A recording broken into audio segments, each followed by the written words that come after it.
know this one sounds. We got like our first guest we in the building. We got to see. Oh yeah, we do.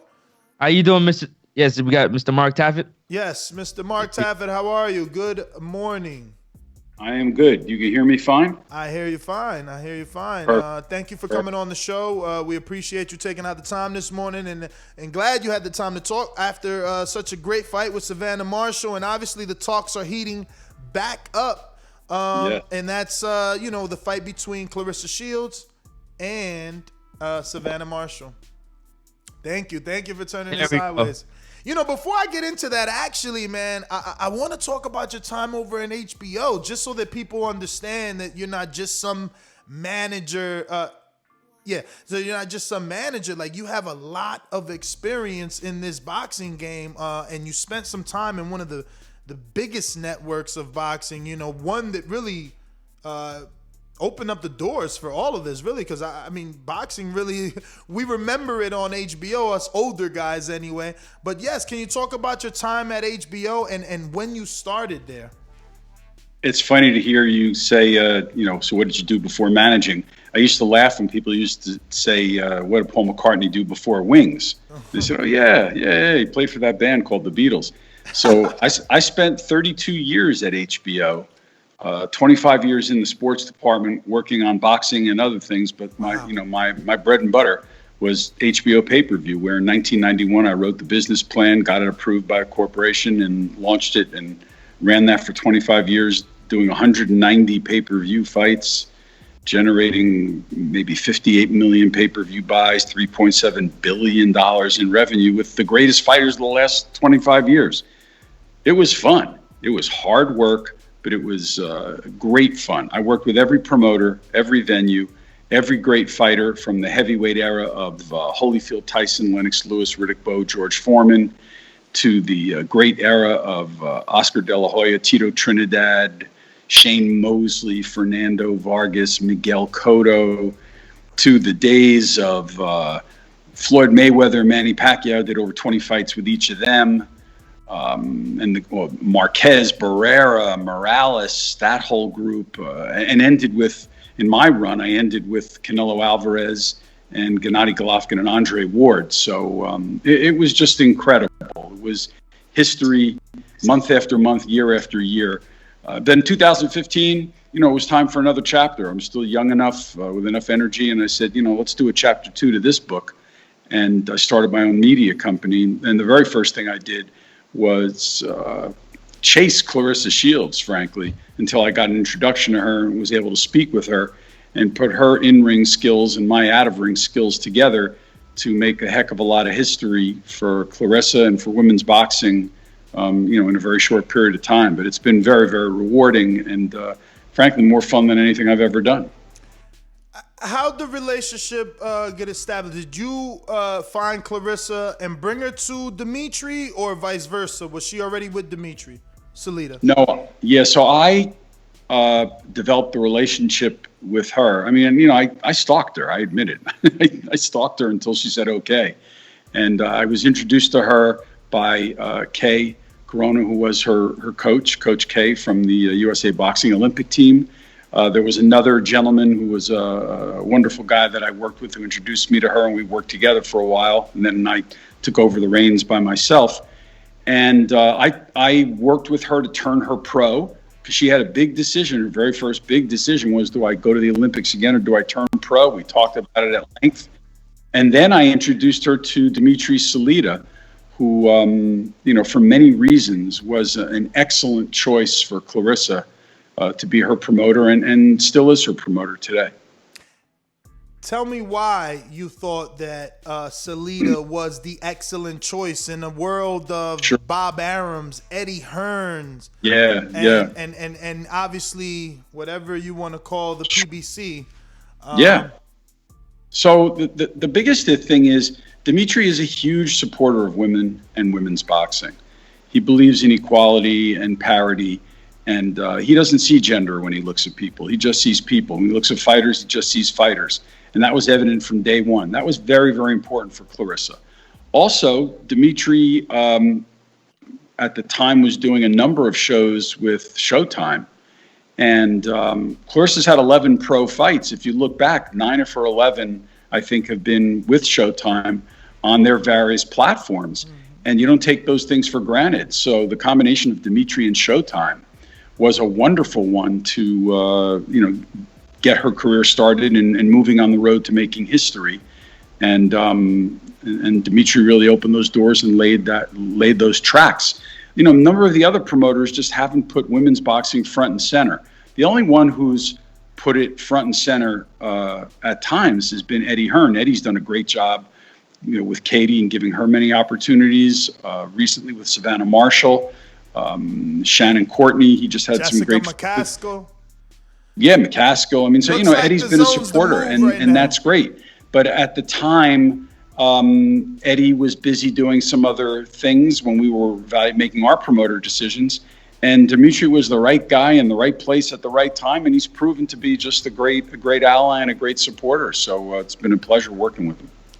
And do you foresee the fight with Savannah Marshall and Claressa Shields being co-promoted when it does happen with Salida and Matchroom, or is Well, let me say this. I don't know. I don't want to get lost in the jargon of promoted, co-promoted, etc. Dimitri has an agreement with Claressa. He's her promoter. Eddie Hearn has an agreement with Savannah. He's Savannah's promoter. So the only way the fight happens is if the two promoters work together. However, unlike some of the other issues in fights over the past X number of years, these two gentlemen working together is not an issue at all. It's not even a concern for 1 second. They talk. I talk with both of them. And we've had a number of conversations together. And I expect that we'll be having more in the future. And, I'm hopeful that the fight will get done. I'll say this about that fight. Claressa wants to do the fight. Savannah wants to do the fight. I want it. Eddie wants it. Dimitri wants it. The only issue we have, it's not with the promoters or Savannah as a fighter. Our issue is with the gender gap in boxing, the inequalities amongst how people get paid. And we're on the same side of the table here with Eddie. And all we want is that together we use a big fight to address a big issue, because that's the way the world works. Big fights are when big issues get addressed and get resolved. And we want to see, I don't expect the gender gap, the inequality to be closed immediately in one fell swoop. That's unrealistic. But we do expect progress.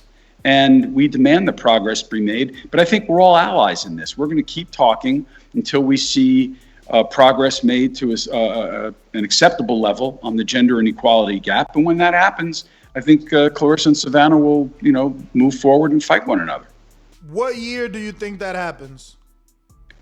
I would like to see it happen in 2021. I mean, Claressa is going to be doing some MMA fights. She's about to become a two-sport star like Bo Jackson and Deion Sanders, and do what very few people have ever done, if ever before, and that's hold a championship in two sports simultaneously. Let me ask you before you continue, who's going to match make that fight? Aren't you fearful that your, No. franchise is now going to do something she's never done? No, fearful? Fear is not a word that exists in the lexicon of Claressa Shields. Yeah, but that's Claressa. She's a fighter. So at heart, she's going to believe she can compete in another combat sport. But her bread and butter is the sweet science, not grappling and wrestling and all those, they use elbows. I mean, that stuff is dangerous. You're not afraid that she can physically get hurt to the point that, look, I don't follow MMA like that, but what's the Brazilian dude's, his head got caved in. Like, I don't know. It's dangerous. Well, let me just remind you that unfortunately, boxers have died in the ring, and I've seen a few die in the ring. So there are many people who will say that boxing is more dangerous than MMA, because in MMA, in general, people get surface cuts, which tend to heal. And in boxing, unfortunately, sometimes people suffer a cumulative effect of many punches with the gloves. But putting all that aside for a moment, I'm not fearful at all. Claressa Shields, when your goal is to make history, socially and athletically, fear is just not a word you face. Claressa Shields is here to change the game and be a transformational athlete for women. for all women, not just women in boxing and in combat sports, but for all women and women in sports. That's her goal. My job is to help her realize her dreams as best I can. She has the best trainers in the world at Jackson Wink Academy out in Albuquerque, where John Jones, Holly Holm, and many others train. No one knows her abilities and her limitations better than Claressa. Claressa has said herself, she's very, very mature. She has said that she needs time to learn appropriately and train appropriately. And she's with coaches who look at her very carefully. No one's rushing her. Her matches will be made carefully and appropriately. Mike Winklejohn and Greg Jackson keep a great eye and a close eye on that. We're with the PFL. Peter Murray, their CEO, is a wonderful guy. He knows brands, he knows athletes. He wants Claressa Shields to be a big brand for him and to help his brand. He knows that you don't do that by mismatching her early. So I think that her matches will be made appropriately in conjunction with her skill development, and that'll happen over a period of time. Not in a week, not in a month. It'll happen over a period of a few years. But it has to begin at some point, and it'll begin this spring. We expect her soon, very shortly. Tomorrow morning, she's on Good Morning America, where we expect that she'll be making an announcement about her MMA debut. And we'll go from there. But no, we don't have fears. What do you think is the reason Claressa hasn't gotten the level of I don't want to say exposure, but popularity, right? Like, what is missing, or do you need to accomplish that for her? Well, let me ask you this. Help me understand what you think when you say she hasn't gotten the level of popularity. What do you mean by that? Well, I mean, Showtime, for starters, she was very pissed off that Showtime announced their schedule, let's say a year ago, and left her off. Yes. She's not as active as a Katie Taylor. Her fights, she does more than most women, but it doesn't get glorified like some of the other women. So let's say, look, to address that issue fully, you have to really look hard at media numbers, media outlets. So let me just say this.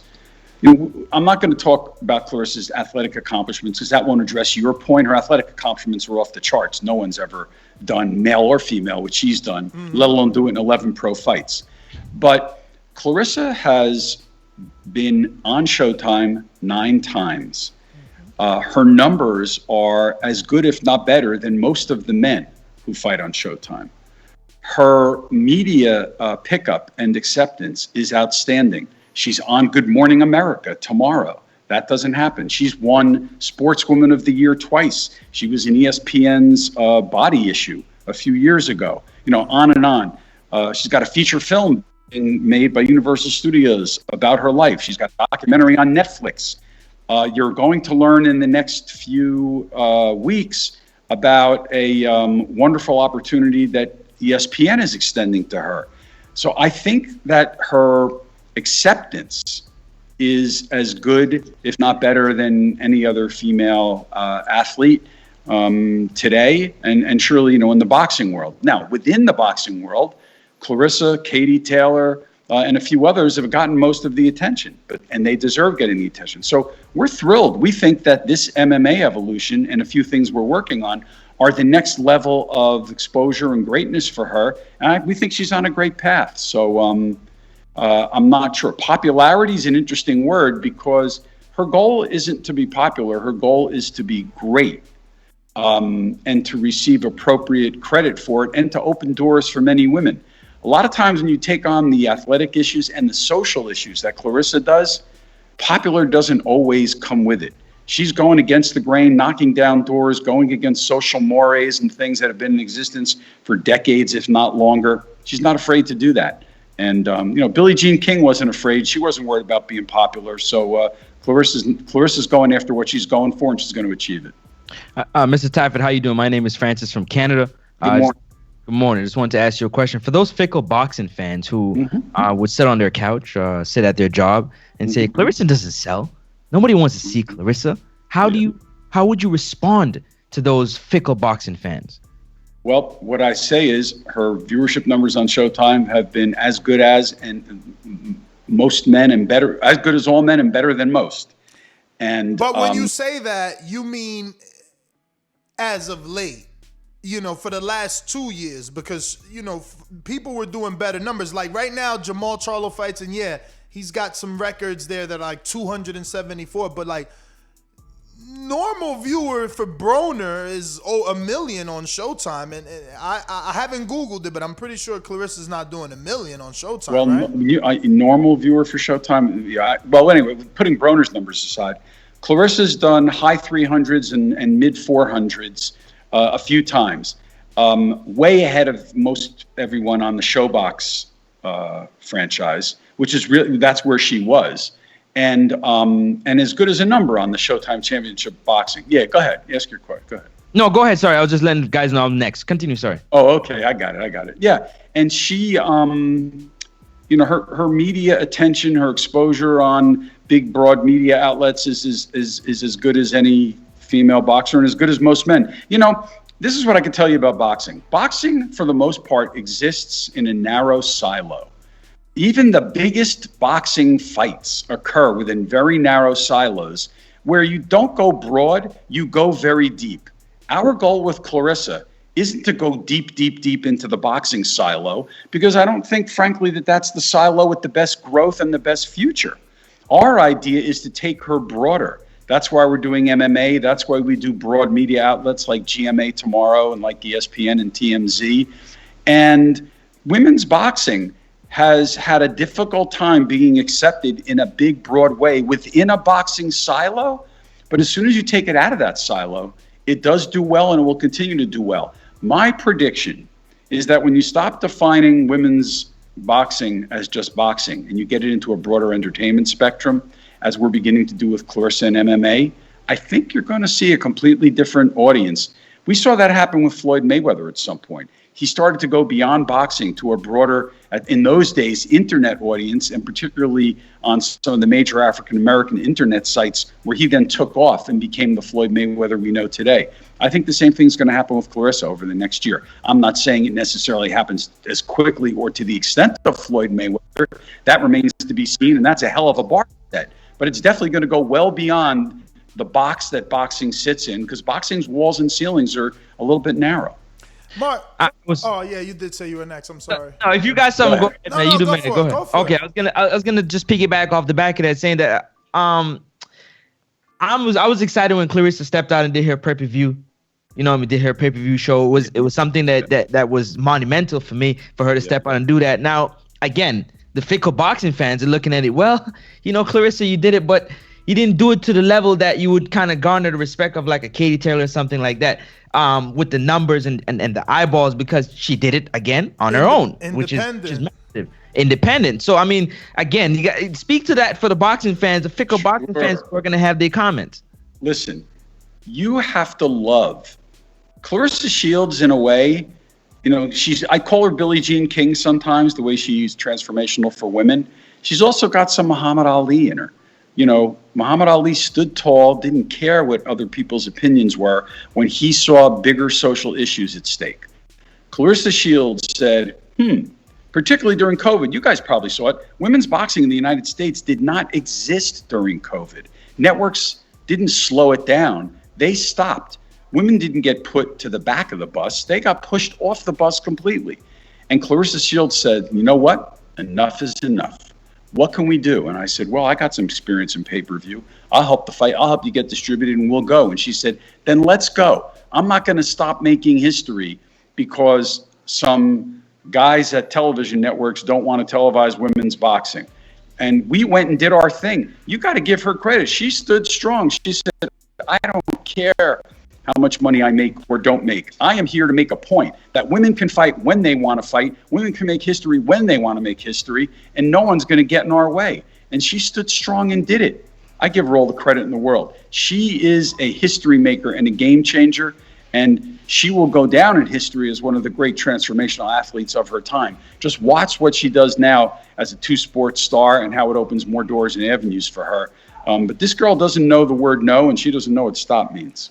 Mark, how much longer? And I know you made it clear that the relationship is a good one, but how much longer does Dimitri and Claressa have left together? Yeah, I wouldn't speak about that publicly. Not even fights? You can't even tell us fights? How many fights left? No. I think that, I mean, if Dimitri wants to talk about it, or if Claressa wants to talk about it, they can, but it's not for public consumption. And what about Showtime? It's too. No, yeah. Well, we never had an agreement with Showtime. Okay. We fought individual fights with Showtime. Perfect. So, you know, when you do that, sometimes you're on TV, sometimes you're not. That's just the way it goes. We know that. You know, that was our choice, that was their choice, and it worked well for both of us.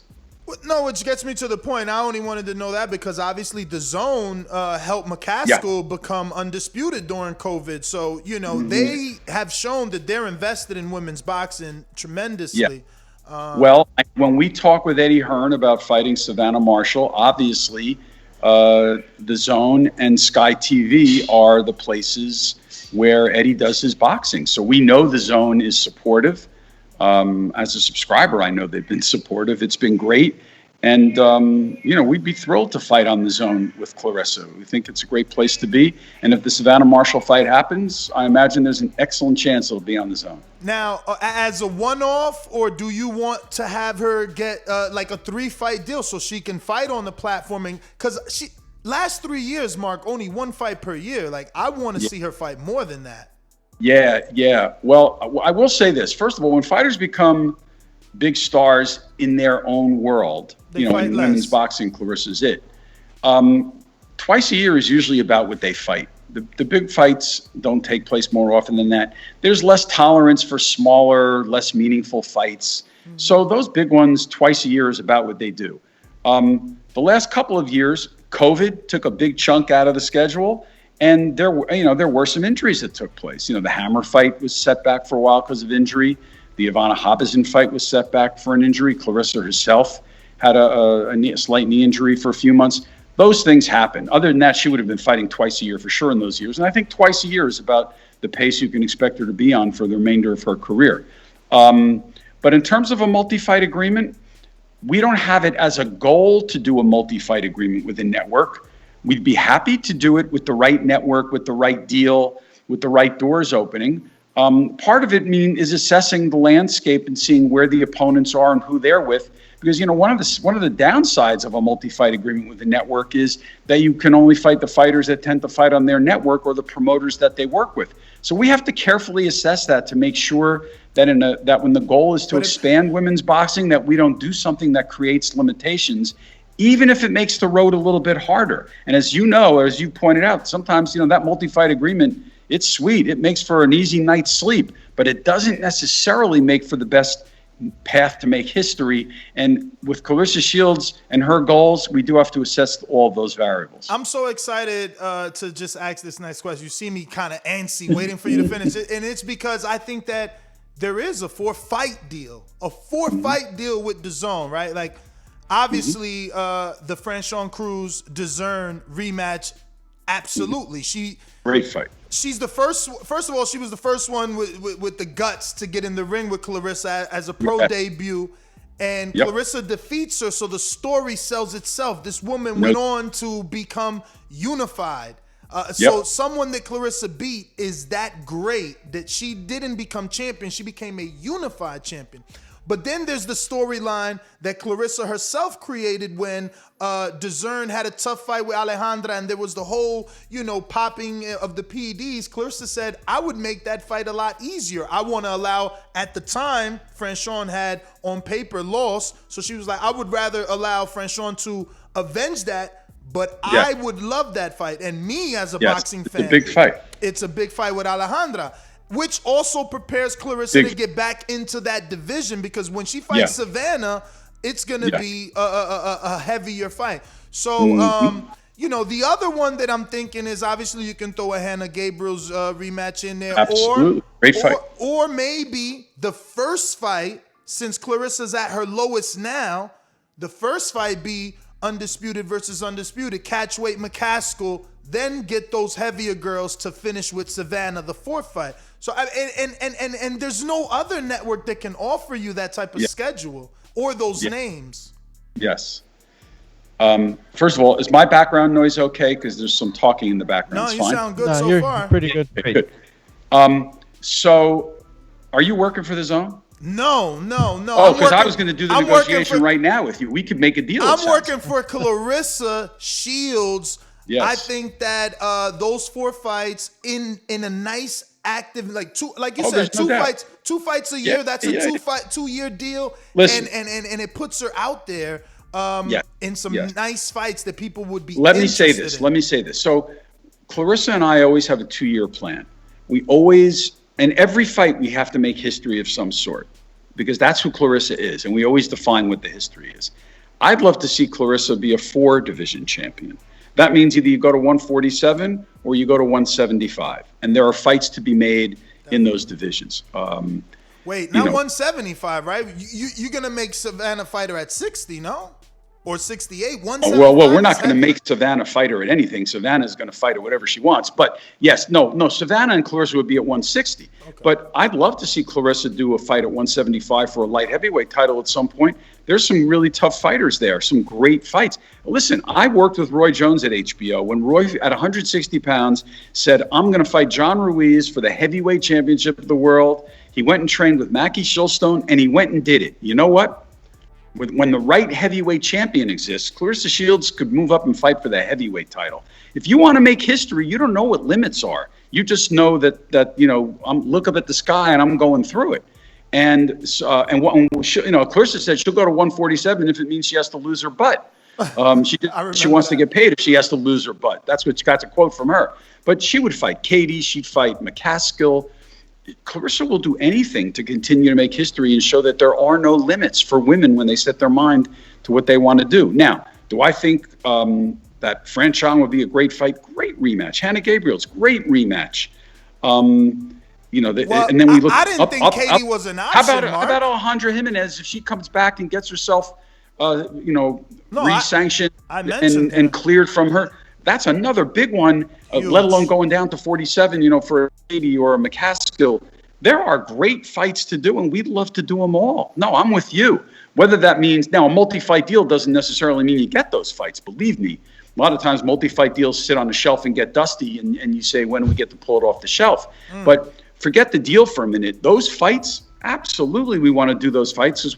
Listen, we want her to get 4, if not 5 weight divisions worth of titles. She's got 3 right now. She did it within 10 fights. I want her to get a 3rd undisputed title. If she could go fight at 147 for the undisputed title, do it. Let's go. We're ready. We do it tomorrow. I mean, we wouldn't fight tomorrow. We'd make a deal tomorrow. Got to lose some weight there. But, we would go for a 3rd weight division that no man or woman's ever done, undisputed.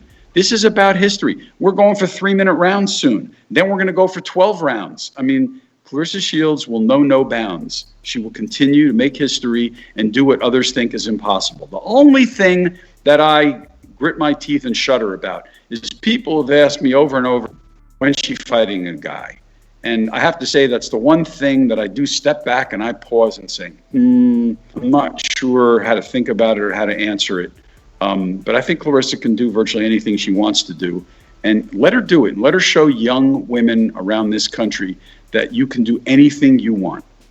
So, Mark, I want to go to some of your tweets that you said over the weekend. The first being Eddie Hearn already promoting with a smiling emoji.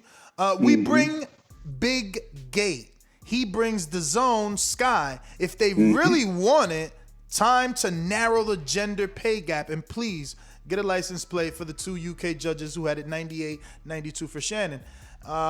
So I want to ask specifically, when you say we bring Big Gate, do you mean we, like Claressa and Savannah together, or you mean like Claressa and yourself are the gate? Not yourself, but you being the team. No. Let me say this. First of all, even though there's some public fun and jabbing back and forth, there's no animosity and nothing but constructive conversations going on between Dimitri and I and Eddie. And we just use public to just have some fun. But also, it's good to keep consumers engaged and informed. There's truth in everything that's said, even if there's some humor in it. So let's get to the truth in those statements. we have talked with Eddie. We have a sense of what the gate in the UK for a Shields Marshall fight can be. We have a good sense. Eddie's a promoter. He's realistic. We talk money. You know, the first thing you do is you see if you have enough money to make an event where fighters get paid and promoters make a profit. So everybody talks the same thing. And then you get to negotiations, but there's no reason to negotiate too hard until you know you got something that makes sense and is worth arguing a bit over. In the United States, when we go to Michigan, we know what Claressa Shields can generate. It's a significant gate that we can do. So potentially, if you want to maximize revenues, if you look at the gate that the Claressa Shields side can bring to the table in Michigan and combine that with what Eddie believes he can deliver through his TV prowess, together you've got the makings of revenue maximization, which will be necessary not to get the two fighters to agree, but more importantly, to address Claressa's issue and principle of narrowing the gender pay gap. That happens when you maximize revenue. So we've got to work toward that, and we're doing that behind the scenes together. So I don't know how you want to answer this, because obviously you don't want to shoot anything down, but how realistic was Claressa versus Laila Ali? Well, so here's what it takes to make a fight. You need two fighters, and you need, you know, networks as partners and money to make a fight. As a fight goes, there's nothing Claressa wanted more than to fight Laila Ali. As someone who wants to see women's boxing prosper and deliver big events on big platforms, there's nothing more that I would want to see than Claressa fighting Laila Ali. I shouldn't say nothing more. You know, there's plenty of great. I'd love to see Savannah Marshall. I'd love to see McCaskill or Katie Taylor. But, you know, Claressa and Laila Ali is one of those transformational events that crosses over in a broad way. That's great for women's sports, women's boxing. So now it gets to, does Laila want to do the fight? I don't know if Laila truly wants to do the fight. I had some talks with her team, you know, with some principals on her team. I'm not sure that she surely wants to do it. I was never able to really ascertain if it was about money or about athletics or what were the hot buttons that would be necessary. I also know that, you know, I have a sense of the pay-per-view background of what that fight might do on pay-per-view, so I can sense what the money is. I talked to people who were willing to put some money up, but I got a sense that the money that Laila wanted was beyond anyone's reasonable risk on pay-per-view. I mean, remember, I don't think Laila ever made $1 million, and I think she did 100 or 120,000 buys in that range when she fought Joe Frazier's daughter, Jackie Lyle Frazier. And I don't know, therefore, if it was realistic economically for that fight to be done. But we tried, and we had 7 figures on the table for that fight and 7 figures of a guarantee available for Laila. But I didn't get a bite, you know, when we put that bait on the line. And it was real bait. It was live bait, not frozen bait. But we didn't get the bite. So that just said to me that, you know, the fight just might not have been there to be made. Hopefully I'm wrong and they hear this and other things that come back to the table, but it just didn't feel like it was happening. Obviously, you've been in the business forever, and you might have thought of this already, but I don't know. Maybe now that exhibitions are like the new wave, yes, Thriller may throw some money at this particular, you know, kind of matchup. Hold on, can I jump in there real quick? Because that wasn't the question. The question is, do you see any other exhibition style? Because again, now that exhibitions are the new thing, is there any other exhibition that can cross Claressa over? I was checking in the background, and out of all the females, she is the most popular in terms of numbers, as far as social media goes. But is there an exhibition that you would love to make for her? Well, there's a reason. We're doing MMA for athletic reasons, for branding reasons, and for historic reasons. I think when Claressa does a few MMA fights, it's going to redefine her, rebrand her, but most importantly, I think it's going to open the doors to some other potential matchups that are potentially a little more fitting with today's younger demographics than some of the boxing matches, you know, historically have been. And, you know, we have a contract with PFL. We're going to be fighting with them twice this year. In special attraction matches, not part of the regular season format. Either next year or the year after, Claressa will be a part of their regular season format. where she's going to have a great opportunity to do some big events. And I think some very, Kayla Harrison, their current champion at 155 pounds, female, is a two-time Olympic gold medal winning athlete in judo. Claressa's got it in boxing. There's the makings of a real rivalry and a real attraction there. And within the world of MMA, there are plenty of potential matchups, not only in MMA, but also in a crossover boxing setting that are possibilities. So let's see what happens. But obviously, I've got my head, and Claressa has her head wrapped around some of those opportunities. We're looking to some of those potential opportunities in matchups. And I think we'll see some very interesting things develop over the next few years with her. So, Mark, if the goal is to further grow the brand, what made you decide on PFL versus, the conglomerate that is the UFC? Wouldn't the UFC give her more exposure and having more experience know how to make her into a superstar? And Great question. So I don't want to get too deep into the weeds there because there's a lot of confidential conversations that take place. And I have relationships with the principals at UFC, at Bellator, at One Championship, and at PFL. But a few things. First of all, from an athletics standpoint, UFC doesn't have a 150-pound weight division, 55-pound weight division. They go to up to 145. A little tough for Claressa Shields to make 145. That's asking a heck of a lot of her, and not something we really wanted to do. Remember, we're pursuing two sports. Could we do it one night for a fight with Katie Taylor or Jessica McCaskill? Yeah, we could do that. But to do it as a career, that's a pretty rough thing to do, and to mix it with boxing. Because remember, she's a two-sport star, so we got to keep her in a mix-in with weight classes where she can do both sports simultaneously. Second, I will say this. UFC had some great one-night matchups for her. Clearly, when we talked to UFC and Dana, we talked about Amanda Nunes. PFL has a slightly different plan in mind for Claressa. They have the 155-pound weight division, and they want to see her grow in that division and grow as an attraction in that division. I think there were just a number of pieces to the puzzle that fit with PFL that didn't fit as easily with the others. And that's not a knock on the others. That's really more giving some credit to PFL for understanding what puzzle pieces they had, in their basket, and making sure that those came on the table to make a deal work.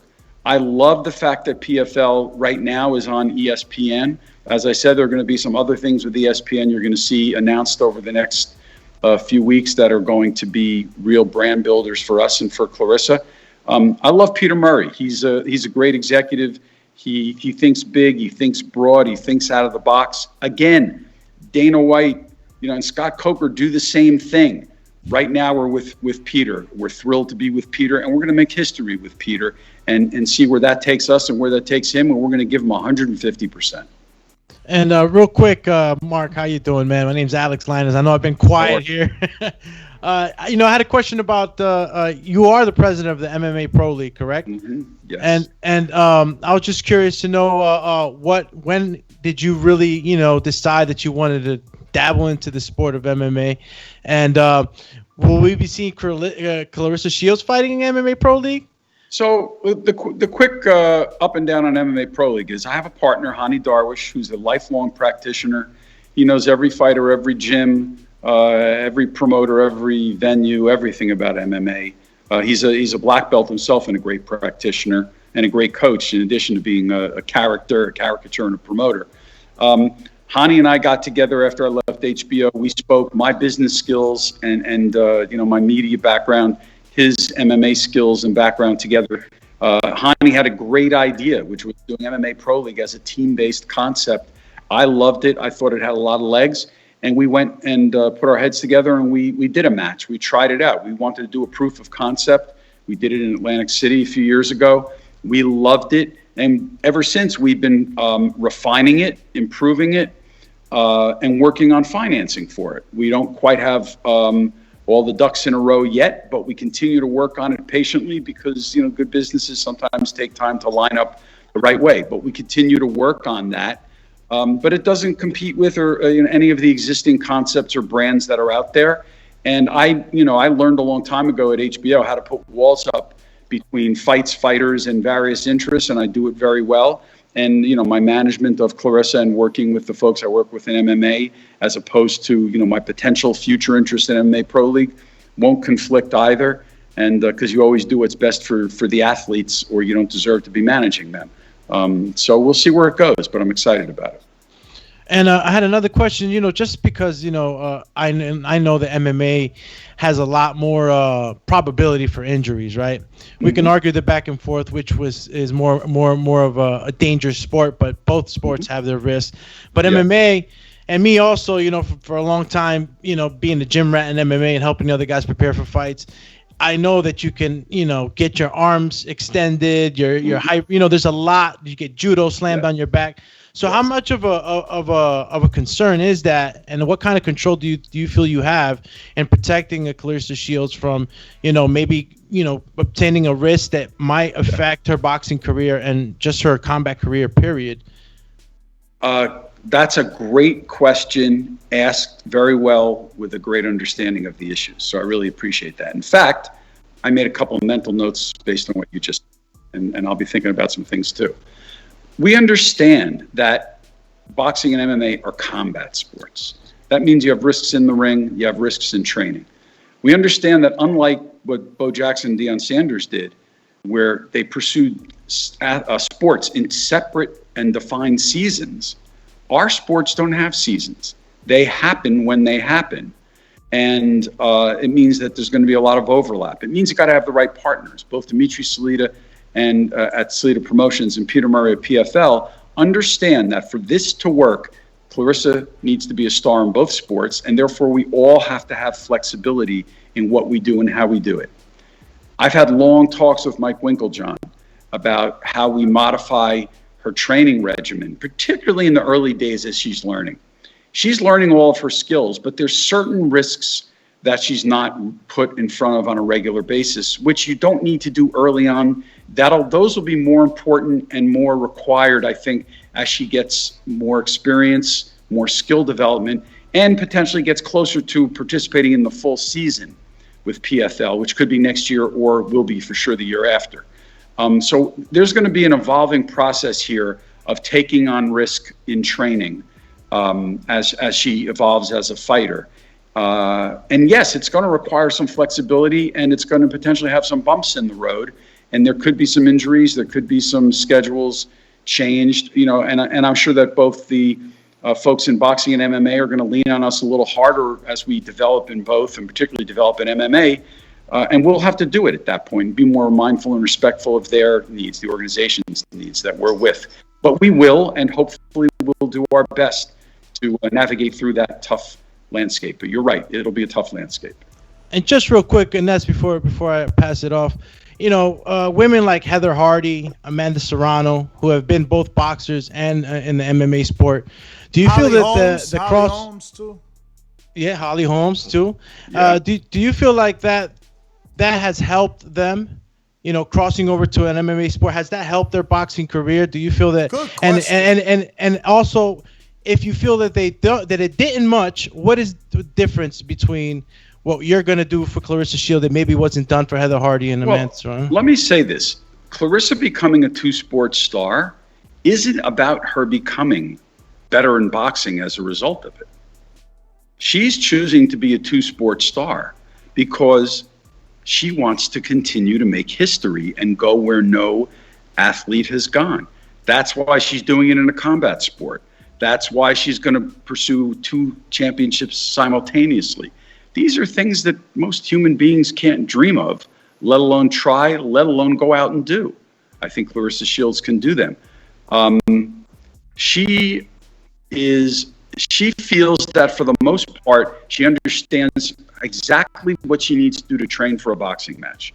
She has it down to a science. She has it within a box of maybe 6 weeks to get ready for a fight, even a big fight.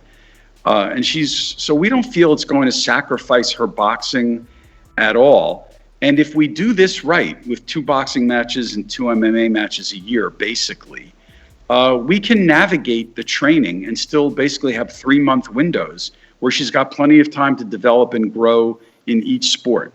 Now, if fighting 4 times a year doesn't enable her to reach the level she wants in MMA or maintain the level she wants in boxing, maybe we'll have to look at 3 fights a year and do 2 in one sport and 1 in the other and figure out where we'll do 2 and where we'll do 1.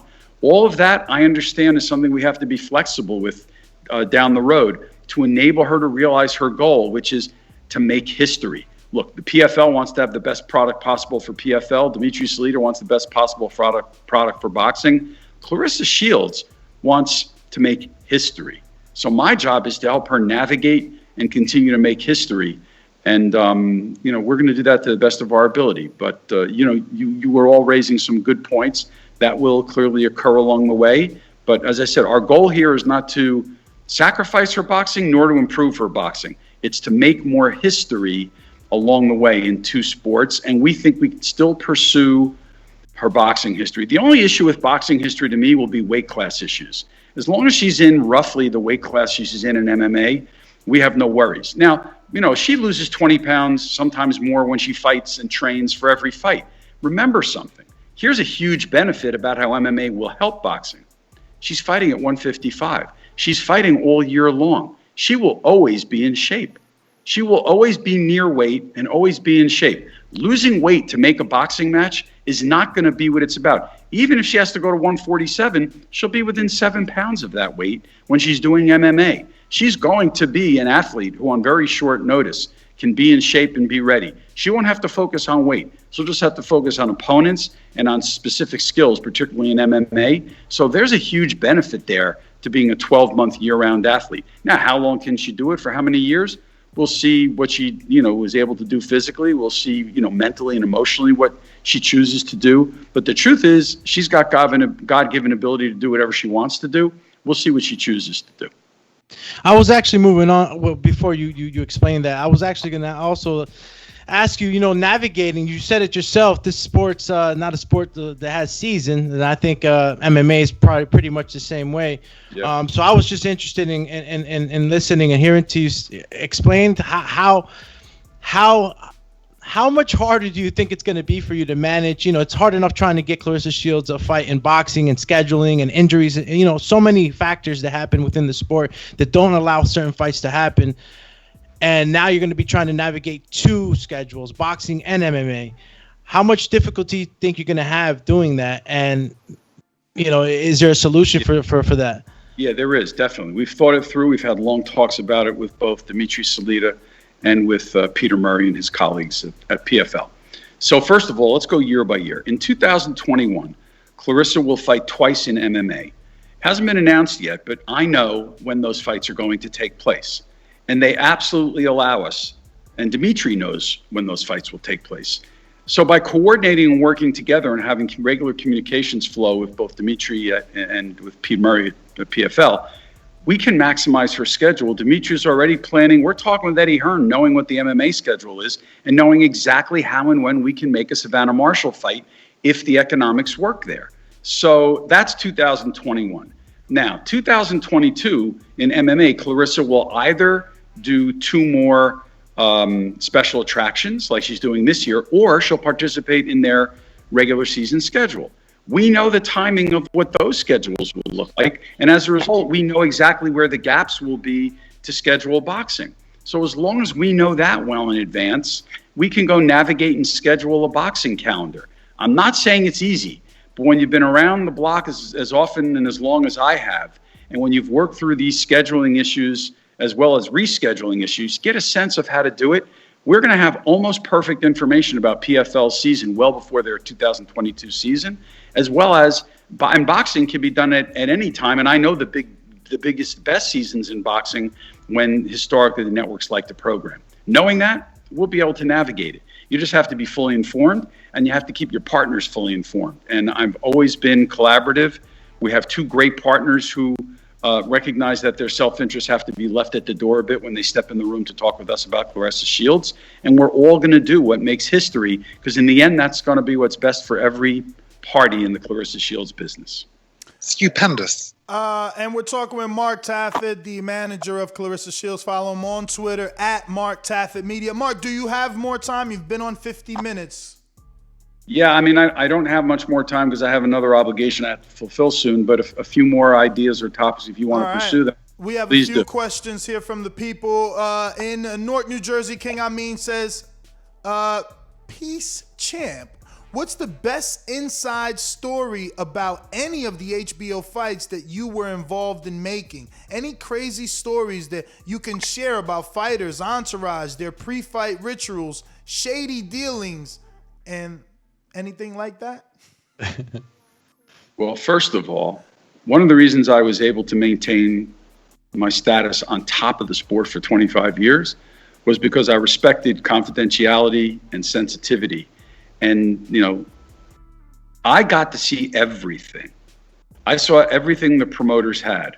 They took me deep into the vaults, so to speak, of their business, sitting on their side of the table. Doesn't happen with television executives often. And I got to do that because they knew they could trust me. So unfortunately, there's not a lot that I talk about that people might want to hear. Maybe someday it'll show up in my book. But I always have to be mindful and respectful of the legacies of the people I work with. They've got friends and families too. And they let me in. They help make my life and my career better. So, I don't violate that. There were so many great stories. One of the great stories I always laugh about was making the Jones-Ruiz fight, which was made with Don King, because Roy was 160, Ruiz was over 200 pounds, and in order to make that fight and make it spicy for consumers, we had to have something at stake. And because John Ruiz wasn't the biggest, well-known heavyweight in the business, in effect, we made Don King a part of that promotion. So what I did for the press conference, we surprised Don. I made an 8-foot pair of plastic scissors and told Roy that when he went up to the dais, he was going to bring those scissors and he was going to announce that if he won the fight, Don King had to succumb to a haircut from Roy Jones. And Roy laid down the challenge. And I had our IT department at HBO create big cardboard cutouts mounted on styrofoam of Don with 4 different funny haircuts. Not that his own original haircut isn't funny. We added a few more. And we put it out on the internet, because there wasn't a lot of social media then. And the haircut that won was a crew cut, basically. So we got up and announced it. And Don King, as soon as Roy announced it, and he pulls me aside and he says, "Let me ask you something. If Roy wins, do I got to get that haircut?" And I said, "Don, you remember when Muhammad Ali fought Joe Frazier? Muhammad Ali said, if Joe Frazier beats me, I will crawl across that ring on my hands and knees and I will kiss his shoes." And I said, "Don, Joe won the fight. Did that ever happen?" And Don said, "Good point. Okay, I accept." And he took the bet. And Roy did win the fight. And I don't remember Don King getting that haircut. That's funny. Next one, the next two basically you answered, but we want to shout them out. Mr. Adore says, "How long is Claressa Shields committed to PFL, and when will we see her back in the ring? Hopefully against Savannah Marshall." Yeah. So you didn't say exactly how long she's committed to PFL, but you're saying that she's going to fight both in PFL and Savannah this year if all goes well. Yeah, I think Savannah is best for the September through December timeframe. That's when boxing will be very big. That's when I think it'll fit, and it'll also, the Savannah fight potentially, one could argue, should happen in the spring of 22. I only say that. Again, this is not a negotiation about that we want to do a fight or not, but I want to see that fight be as big as it can be. And one of the things I do want to talk with Dimitri and Eddie about is let's make this fight be the one that breaks through and really, sets the trend. And do we need to spend a little bit of time building the fight and maybe doing a little bit more with Savannah here in the United States to make the fight as big as it can be? So I don't think really before the fall it makes sense, but, maybe November is a good time to do a fight. We'll see how that goes. Listen, if not, surely the spring of 22. And in terms of PFL, we're committed for a few years. We've got a multi-year deal, so we'll be there for a while. You have a point with Savannah, man. I didn't know her numbers were that. She's only got like 35,000 followers on Instagram. It might need to build her up a little bit. Yeah, well, let me say this with Savannah. So Savannah is a really We're good losing fighter, you, and Mark. she Mark, is developed. we're losing you. I think we just lost them all together.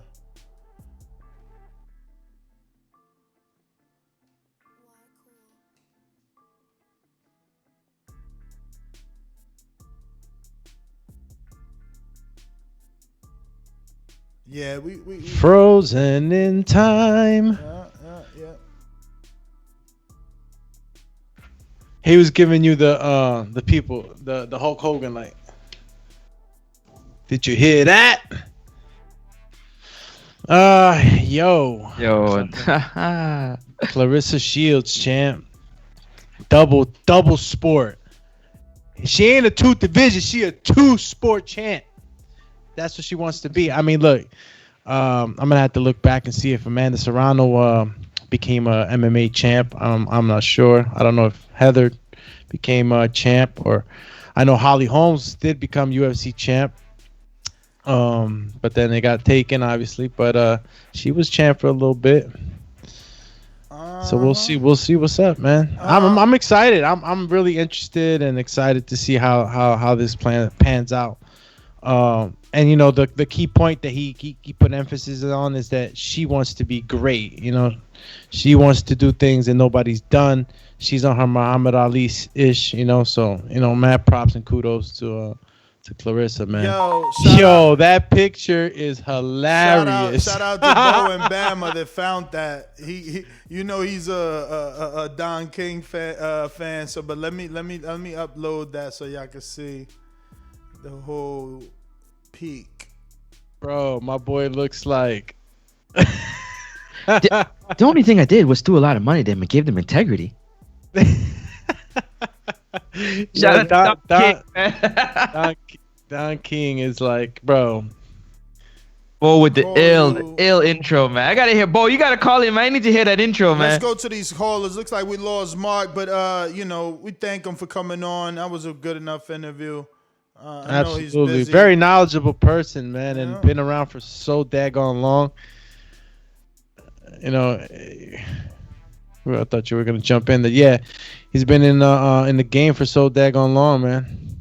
He knows a lot of things, a lot of secrets. A lot. You know what I mean? He said he went into the deep vault, man. No, The deep vault, man, of the what? get a full he must have a full understanding, a deep understanding of how this works. Bro, I wanted to talk to him about Danielle Perkins, his heavyweight. I'm really excited about her, but yo, I didn't know Savannah got 35,000 followers. They need to do something. Yo, Claressa is the highest. I didn't know. I thought Clarissa's like 400. Not even Katie. Katie's like 386, I think. And Jessica, did I check Jessica? I think Jessica's low too. But damn, Savannah low as hell. I ain't think she was that low. What's her McCaskill her tag? McCaskill's lower than her. She got 20. What about what's this other girl name? We gotta get her up. What's the one McCaskill beat, yo? Brackus. Cecilia Brackus. Cecilia probably got some numbers, nothing crazy, but she see if you find her. I don't see her. Is she on here? She gotta be. Cecilia. There you go. I got her. She's up on the 69,000, 69.5. Damn. Yeah, man. So Claressa really is balling out here. Blowing these girls out the waters. Out the Not water. Claressa. I think we got Mark back, Ness. I believe we do. Really? It's true. Yeah, Hey, Mark. Thanks for coming back. But yeah, if you don't have any that was my phone. My bad. My phone ran out. I'm sorry. It's But we all were just in good, the middle of James. talking about just the last question. I think we can if you want to address about Savannah. Well, I mean, we'll slide one in here. James Benitez says, most people with your amount of success don't give any cares about women's pay and gender equality. What prompted you to be so passionate about this issue? Also, thanks for being a fighter for equality and wish you much more success. So one of the knocks that I had while I was helping generate 58 million buys and $3.7 billion of revenue was I was doing a lot of commerce, but I didn't very often feel I was fulfilling, more important social missions. And it's something that's always been important to me since I was a young kid. I realized when I retired from HBO that I had the opportunity to give back to athletes, many of whom I saw being taken advantage of over the years. And I said, I can really help some people. I got a break at some point, changed my life. Let me see if I can use my time now to help some people change their lives and open a lot of doors. And the beautiful thing of working with somebody like Claressa Shields is not only can I use my background to help somebody with the God-given abilities that she has, but through her and on her strong back and broad shoulders, by helping her, you can help millions and millions of women and young women and female athletes around the world. And I said, wow, if that's not worth it, what is? And that really is what motivated me to work with Claressa and to do the work I do with her and for her. It's very, very rewarding. And I know it makes a difference. And, I've got a daughter, I've got granddaughters, and it makes me feel really good to know we're helping open the door and narrow those gaps that are truly important. I know I said that was the last one, but I do want to slide in just for you to tell us a little bit about Danielle Perkins. I really am a fan of her and excited. So I guess my main question is how are you going to make her a star? Can we find, I've never heard of any other heavyweights. Is she moving down? Yeah. What is the plan for her? Yeah. Well, there's always a plan. First of all, Danielle Perkins, 38 years old, brand new set of tires, very, very few miles on those tires. I didn't know she was 38. Holy smokes. Yes. She is a lovely young woman, intelligent, savvy, purposeful. Another one, as soon as I met her, I said, helping somebody like this is not only helping her, but it's going to help a lot of others. When I was young, started at HBO, we used to talk a lot about the fact that there was boxing and then there was heavyweight boxing. And in women's boxing, as you know, unfortunately, it's been marred by mismatches and too often fighters who weren't as athletic as either the fans hoped or perceived maybe the athletes would be or should be. When you look at Danielle Perkins, I always say that is Karl Malone. She looks like Karl Malone. She could be a power forward. Now, interestingly, Danielle played college basketball for St. John's. She was a standout college basketball player. She played professional basketball in Europe, and she had an incredible misfortune. She was crossing the street, got hit by a car. In Europe, she was paralyzed for 2 years. 2 years. Never thought she'd walk again. Finally was able to get her walking back, and then realized that some of the fine motor skills you needed for basketball weren't going to be there, and that's how she took up boxing. Unbelievable story. She is talented. She is strong, committed, lovely woman, articulate. She's got big, broad shoulders, and she looks, like I said, she looks like Karl Malone, in a much prettier version, trust me, and with boxing gloves on. This young woman can be the third leg of the stool. You got Katie Taylor in the lighter divisions, Claressa owning the middle divisions. If we had Danielle Perkins develop in the heavyweight division, she'll attract more heavyweights, she'll attract more athletes, she'll bring some glamour to that division, and that would definitely lift women's boxing yet again to another level. So I've made the commitment to her to try to find matches and matchups for her to advance her career and really, advance the women's boxing and women's sports as a result. I think it will happen. I think before we're done, she'll go down as the greatest heavyweight in female boxing history, and I hope to be a part of it. Do you foresee, are you going to bring her up, I guess, without a network? Because I seen her on Ring TV, Ring City TV. Yeah. So are you looking for a network, or do you just want to keep her active at the moment? At the moment, I want to keep her active. I think, networks will quickly become attracted to her. Oh. They will, but we are going to need a little time. I want to develop her. I want to get her the right kinds of matches. I want to make her a bit more of an attraction before we sign too quickly with a network. But networks like her, everything about her, in the ring and outside the ring. She is a credit to women's sports, women's boxing, and women in general. And everyone who meets her recognizes it. The interview requests are lining up all the time for her. So we know we've got the right product. And so we're going to develop her carefully and according to her own plan. Now, remember something, you got to run a little bit faster, because while she's got a few miles on the tires, she is 38 years young. So, we're not on a 10-year plan here. And I think she's going to be a heavyweight champion within 6 to 12 months for sure. And when you decided to work with her, did you have a talk with Kay, or the fact that she was already working with Kay was like all you needed to know how good and how far? Good question. So I saw Danielle fight on a Salida Promotions card that took place in Michigan. And it took me about 30 seconds to love what I saw in that athlete. I spoke with her promoter and now co-promoter, Marshall Kaufman, who now co-promotes her with Dimitri Salida. I spoke with her co-manager with me, and her trainer, James Cooper. And I spoke with Danielle. And Danielle and I had a long talk for well over an hour. It was pretty clear that she had the right people around her. She was going the right place. She had the right background. She's got a strong family network behind her. And she's got her head on her shoulders, big, strong, and straight. And her eyes see straight ahead, know exactly where they're going. It didn't take much at all for me to decide that I wanted to work with Danielle Perkins and put her on a fast track. Coach K loves her, and that of course that speaks volumes as well. Well, Mark, I know that's all the time. Oh. Hold on, real quick. One quick question. It's real. Go fast. ahead. It's a real fast question. I like to ask these questions to fighters, but I'm gonna try to tailor it to the great Mark Taffet. When you're doing a big show. No, I don't enjoy getting hit. No, not at all. What is your pre-fight meal, and do you have a post-fight guilty pleasure, a post-show guilty pleasure? What that is an unbelievable question. And it actually just made me taste So when I did most of my big fights in my career at the MGM Grand in Las Vegas, I worked at every great venue, but many of them took place there.